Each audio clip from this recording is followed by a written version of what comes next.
दोस्तों, आज हम चमार जाति की बात करने जा रहे हैं। हम किसी भी समुदाय अथवा धर्म को किसी भी तरह की चोट नहीं पहुंचाना चाहते, क्योंकि यह हमारा उद्देश्य नहीं है। हमारा उद्देश्य है कि सिर्फ जात पात से ऊपर उठकर कुछ कहने और सुनने का है। सच वह नहीं है जो आप जानते हैं, सच वो है जो आज हम आपको बताएंगे। उसके पहले दोस्तों, यदि आप हमारे चैनल पर पहली बार आए हैं तो चैनल रियल इंस्पायर्ड को सब्सक्राइब कर लें, बेल आइकन को प्रेस कर दें। तो चलिए वीडियो को बिना देरी किए स्टार्ट करते हैं।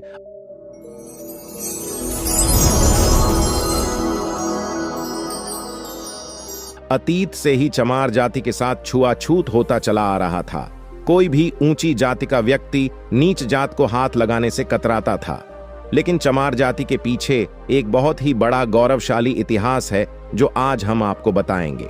दोस्तों, हिंदू धर्म की एक विडंबना रही है कि वह हमेशा ही जात पात में उलझा रहा। इसने अपनी जड़ों को समझने की कोशिश ही नहीं की। इसी बात का फायदा अंग्रेजी ताकतों ने उठाया और बरसों तक हिंदू धर्म पर गुलामी का राज रहा।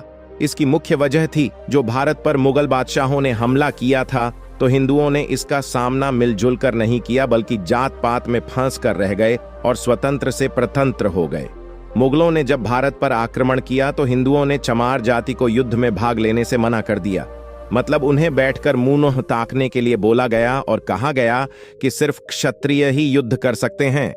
तुम नीची जाति के हो, इसलिए तुम्हें अधिकार नहीं है कि तुम युद्ध में हिस्सा लो, इसलिए तुम बैठकर सिर्फ तमाशा देखो। और उन्हें नीची जाति का बोलकर उनका अपमान किया जाने लगा।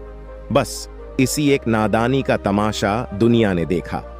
दोस्तों, हम आपको बता दें कि हमारे जो पूर्वज थे चमार जाति को छूने से कतराते थे, जबकि ये चमार जो हैं क्षत्रिय चवर वंश के हैं। चवर वंश का बिगड़ा हुआ रूप ही चमार है।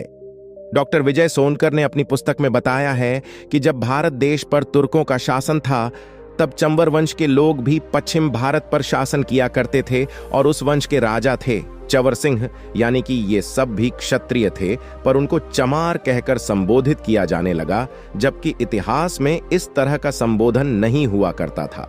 यहां तक कि चमार शब्द था ही नहीं। जाहिर सी बात है कि चमार शब्द नहीं था तो चमार जाति आई कहां से। इन लोगों के लिए चमार शब्द का इस्तेमाल सबसे पहले सिकंदर लोदी ने किया था। जब हिंदुओं पर मुगलों का अत्याचार हो रहा था, तब चमार शब्द से पुकारे जाने वाले उन लोगों ने ही मुगलों से लोहा लिया। मुगलों के खिलाफ इन्होंने बगावत की। इन लोगों पर दबाव बनाने के लिए सिकंदर लोदी ने इन्हें चर्म के काम में धकेल दिया।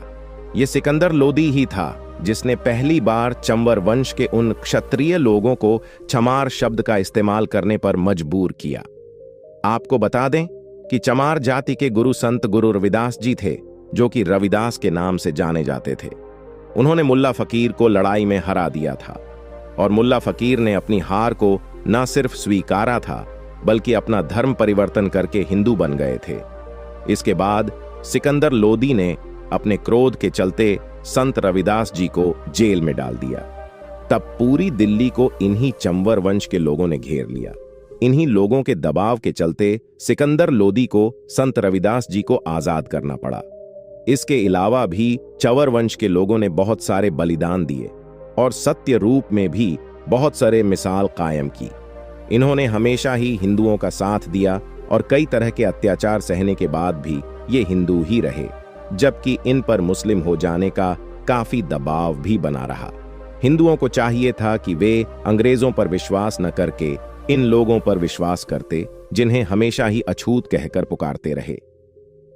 हालांकि सच्चाई कहते हैं कि हिंदू धर्म आज भी कायम है और इसमें चवर वंश का ही हाथ है। ये चमार ही है जिन्होंने नीच कहलवाना पसंद किया और दूसरों के नीचे काम करना स्वीकार किया और अपना धर्म परिवर्तन नहीं किया। ये है वीर क्षत्रिय चमार। इसलिए हमें समझ जाना चाहिए कि कोई भी जाति बड़ी या छोटी नहीं होती। बड़ी या छोटी होती है हमारी सोच, जिसके चलते हमें कोई भी उलझाकर जात पात में फंसाकर हम पर राज करना शुरू कर देता है। तो हमें चाहिए कि जात पात से ऊपर उठकर मानव जाति को प्यार करें, क्योंकि मानव जाति एक है और हमें जात पात में भरोसा नहीं रखना चाहिए। दोस्तों, अगर आपको हमारी यह वीडियो अच्छी लगी हो तो लाइक कमेंट जरूर करें और चैनल रियल इंस्पायर्ड को सब्सक्राइब करना मत भूलें और बेल आइकन को जरूर दबाएं, ताकि हमारी आने वाली हर अपडेट आप तक पहुंच सके।